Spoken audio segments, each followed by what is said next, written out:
खत्मे नबूवत का मसला रसूल अल्लाह सल्लल्लाहु अलैहि वसल्लम की इज्जत का मसला है। चीफ जस्टिस के प्यो की इज्जत का मसला नहीं है कि वह अपनी मन मर्जी का कोई भी रिमार्क्स देवे या कोई भी फैसला करे और पाकिस्तानी अवाम उसको कबूल कर लवे।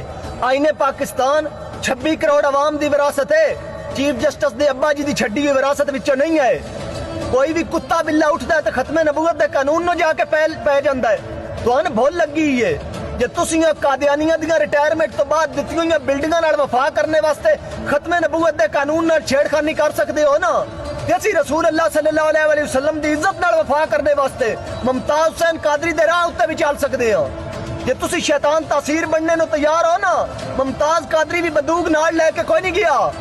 तुहानू भुल लगी है 4 बंदे जेल च सट के 4 शैल सट के तुसीं की समझदे हो? तुसीं साने इस रस्ते तो हटा लिया है। खत्मे नबूवत के मसले ते मौत ते बैत की है पाकिस्तानी मुसलमानों ने, ते तुसीं अजमा के वेख लो। तू चीफ जस्टिस ते तेरे जेड़े प्यो जेड़े तेरे पिछे खड़े हो न, साडी जुत्ती दी नोक उत्ते कादियानी कल भी काफर आन, अज भी काफर ने और क्यामत तक काफर रहना और हशर विच भी काफर ही होना इन्होंने। और इस पाकिस्तान विच ना कोई उन्होंने मसाजिद नाल तल्लक है, ना ही कुरान पाक नाल तल्लक है, ना ही रसूल अल्लाह सल्लल्लाहु अलैहि वसल्लम दे नामे गिरामी नाल उन्हों दा कोई तल्लक है। उन्होंने आख ते तू भी उन्हों दे नाल रल के आ करके वेखन, कुरान दी तबलीग करके वेखन, मसाजिद दी शक्ल च बना के वेखन और तेरे जिहा कुत्तियां नूं नाल लेके रसूल अल्लाह सल्लल्लाहु अलैहि वसल्लम दी इज्जत और नामूस ते हमला करके वेखन।